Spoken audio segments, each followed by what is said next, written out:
Chapter 2. Sola sola, woha ho sola. Shakespeare.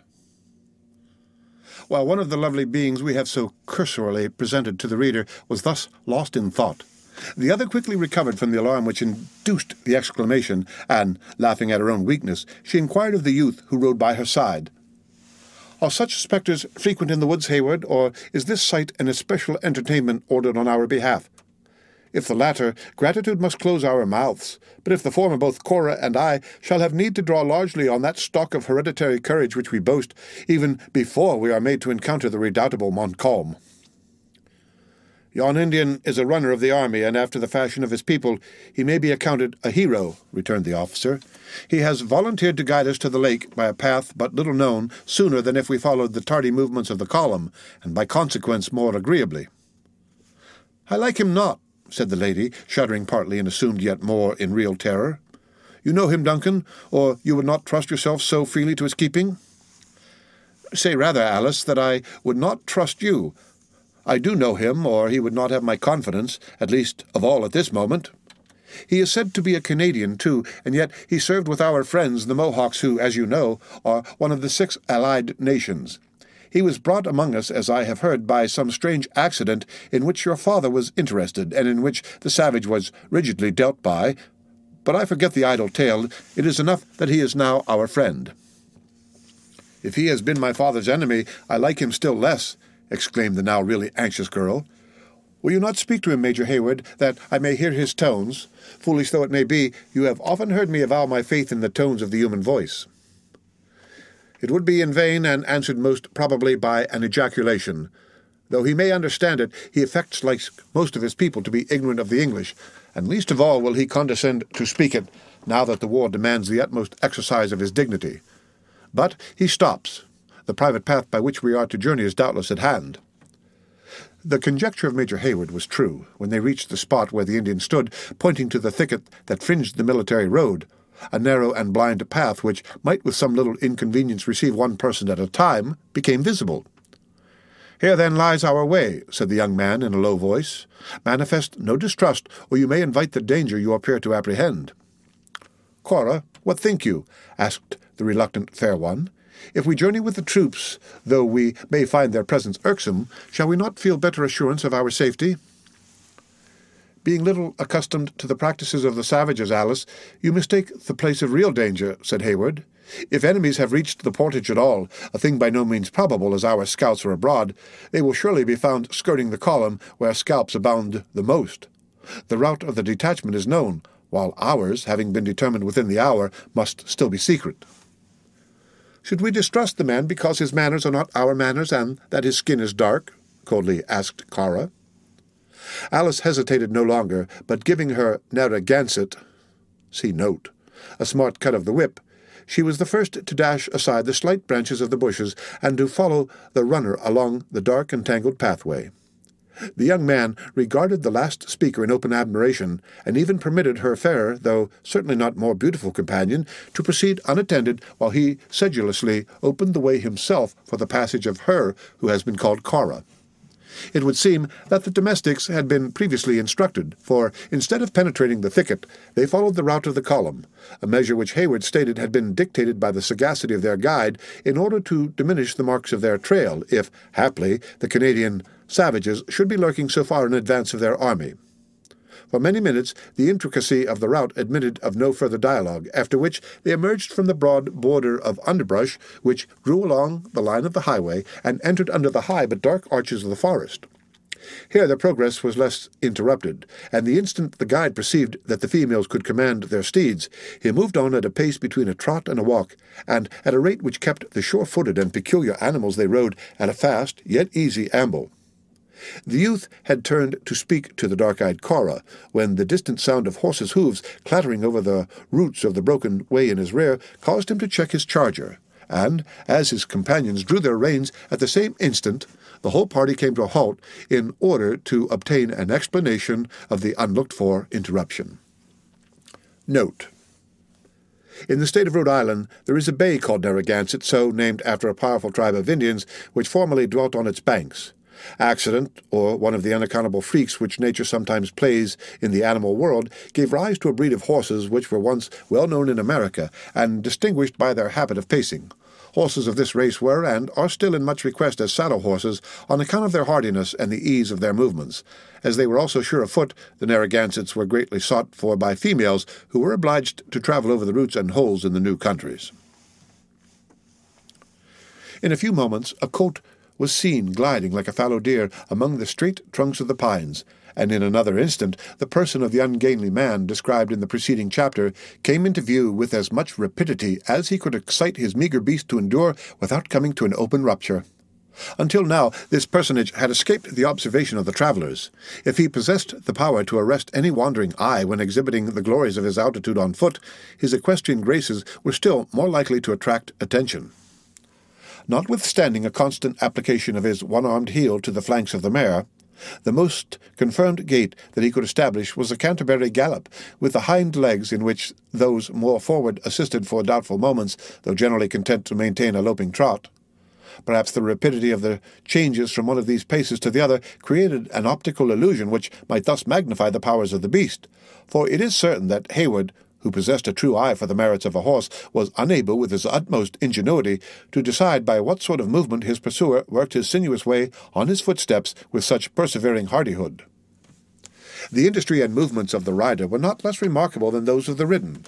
At each change in the evolutions of the latter, the former raised his tall person in the stirrups, producing in this manner, by the undue elongation of his legs, such sudden growths and diminishings of the stature as baffled every conjecture that might be made as to his dimensions. If to this be added the fact that, in consequence of the ex parte application of the spur, one side of the mare appeared to journey faster than the other, and that the aggrieved flank was resolutely indicated by unremitted flourishes of a bushy tail, we finish the picture of both horse and man. The frown which had gathered around the handsome, open, and manly brow of Hayward gradually relaxed, and his lips curled into a slight smile as he regarded the stranger. Alice made no very powerful effort to control her merriment, and even the dark, thoughtful eye of Cora, lighted with a humour that it would seem the habit rather than the nature of its mistress repressed. "Seek you any here?" demanded Hayward, when the other had arrived sufficiently nigh to abate his speed. "I trust you are no messenger of evil tidings?" "Even so," replied the stranger, making diligent use of his triangular castor to produce a circulation in the close air of the woods, and leaving his hearers in doubt to which of the young man's questions he responded. When, however, he had cooled his face and recovered his breath, he continued, "I hear you are riding to William Henry. As I am journeying thitherward myself, I concluded good company would seem consistent to the wishes of both parties." "You appear to possess the privilege of a casting vote," returned Hayward. "We are three, while you have consulted no one but yourself." "Even so, the first point to be obtained is to know one's own mind. Once sure of that, and where women are concerned it is not easy, the next is to act up to the decision. I have endeavoured to do both, and here I am." "If you journey to the lake, you have mistaken your route," said Hayward haughtily. "The highway thither is at least half a mile behind you." "Even so," returned the stranger, nothing daunted by this cold reception, "I have tarried at Edward a week, and I should be dumb not to have inquired the road I was to journey, and if dumb there would be an end to my calling." After simpering in a small way, like one whose modesty prohibited a more open expression of his admiration of a witticism that was perfectly unintelligible to his hearers, he continued, "It is not prudent for anyone of my profession to be too familiar with those he has to instruct, for which reason I follow not the line of the army. Besides which I conclude that a gentleman of your character has the best judgment in matters of wayfaring. I have therefore decided to join company, in order that the ride may be made agreeable and partake of social communion." "A most arbitrary, if not a hasty decision," exclaimed Hayward, undecided whether to give vent to his growing anger or to laugh in the other's face. "But you speak of instruction and of a profession. Are you an adjunct to the provincial corps, as a master of the noble science of defence and offence, or perhaps you are one who draws lines and angles under the pretence of expounding the mathematics?" The stranger regarded his interrogator a moment in wonder, and then, losing every mark of self-satisfaction in an expression of solemn humility, he answered, "Of offence I hope there is none, to either party. Of defence I make none, by God's good mercy, having committed no palpable sin since last entreating his pardon and grace. I understand not your illusions about lines and angles, and I leave expounding to those who have been called and set apart for that holy office. I lay claim to no higher gift than a small insight into the glorious art of petitioning and thanksgiving as practised in psalmody." "The man is most manifestly a disciple of Apollo," cried the amused Alice, "and I take him under my own especial protection. Nay, throw aside that frown, Hayward, and in pity to my longing ears suffer him to journey in our train. Besides," she added in a low and hurried voice, casting a glance at the distant Cara, who slowly followed the footsteps of their silent but sullen guide, "it may be a friend added to our strength in time of need." "Think you, Alice, that I would trust those I love by this secret path, did I imagine such need could happen? Nay, I think not of it now, but this strange man amuses me, and if he hath music in his soul, let us not churlishly reject his company." She pointed persuasively along the path with her riding-whip, while their eyes met in a look which the young man lingered a moment to prolong. Then, yielding to her gentle influence, he clapped his spurs into his charger, and in a few bounds was again at the side of Cara. "I am glad to encounter thee, friend," continued the maiden, waving her hand to the stranger to proceed, as she urged her Narragansett to renew its amble. "Partial relatives have almost persuaded me that I am not entirely worthless in a duet myself, and we may enliven our wayfaring by indulging in our favourite pursuit. It might be of signal advantage to one, ignorant as I, to hear the opinions and experience of a master in the art." "It is refreshing both to the spirits and to the body to indulge in psalmody in befitting seasons," returned the master of song, unhesitatingly complying with her intimation to follow. "And nothing would relieve the mind more than such a consoling communion. But 4 parts are altogether necessary to the perfection of melody. You have all the manifestations of a soft and rich treble. I can, by a special aid, carry a full tenor to the highest letter, but we lack counter and bass. Yon officer of the king, who hesitated to admit me to his company, might fill the latter, if one may judge from the intonation of his voice in common dialogue." "Judge not too rashly from hasty and deceptive appearances," said the lady, smiling. "Though Major Hayward can assume such deep notes on occasion, believe me, his natural tones are better fitted for a mellow tenor than the bass you heard." "Is he then much practised in the art of psalmody?" demanded her simple companion. Alice felt disposed to laugh, though she succeeded in suppressing her merriment ere she answered, "I apprehend that he is rather addicted to profane song. The chances of a soldier's life are but little fitted for the encouragement of more sober inclinations. Man's voice is given to him like his other talents, to be used and not to be abused. None can say they have ever known me to neglect my gifts. I am thankful that, though my boyhood may be said to have been set apart like the youth of the royal David for the purposes of music, no syllable of rude verse has ever profaned my lips." "You have, then, limited your efforts to sacred song?" "Even so. As the Psalms of David exceed all other language, so does the psalmody that has been fitted to them by the divines and sages of the land surpass all vain poetry. Happily, I may say that I utter nothing but the thoughts and the wishes of the King of Israel himself.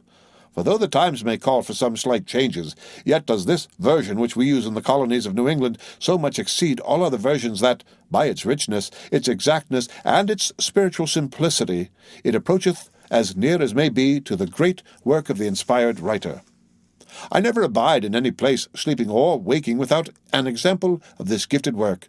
'Tis the 6th and 20th edition, promulgated at Boston Anno Domini 1744, and is entitled The Psalms, Hymns, and Spiritual Songs of the Old and New Testaments, faithfully translated into English metre for the use, edification, and comfort of the saints, in public and private, especially in New England." During this eulogium on the rare production of his native poets, the stranger had drawn the book from his pocket, and fitting a pair of iron-rimmed spectacles to his nose, opened the volume with a care and veneration suited to its sacred purposes. Then, without circumlocution or apology, first pronounced the word Standish, and placing the unknown engine already described to his mouth, from which he drew a high shrill sound that was followed by an octave below from his own voice, he commenced singing the following words in full, sweet, and melodious tones that set the music, the poetry, and even the uneasy motion of his ill-trained beast at defiance.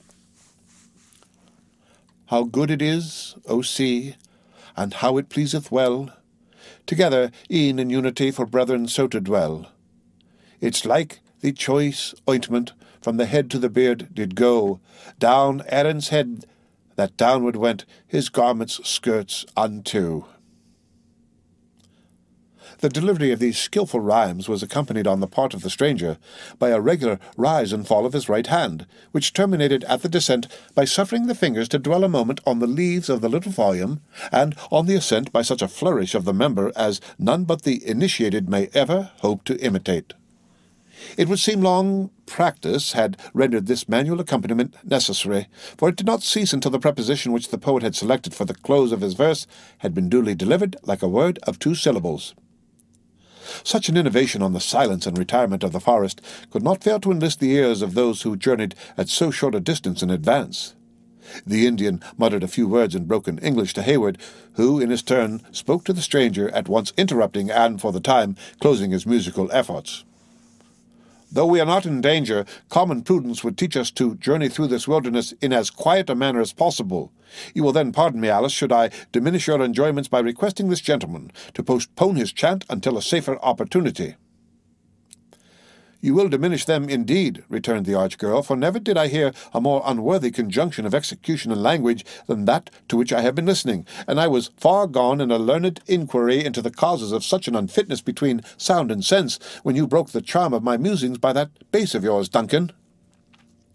I know not what you call my bass, said Hayward, piqued at a remark, but I know that your safety, and that of Cora, is far dearer to me than could be any orchestra of Handel's music.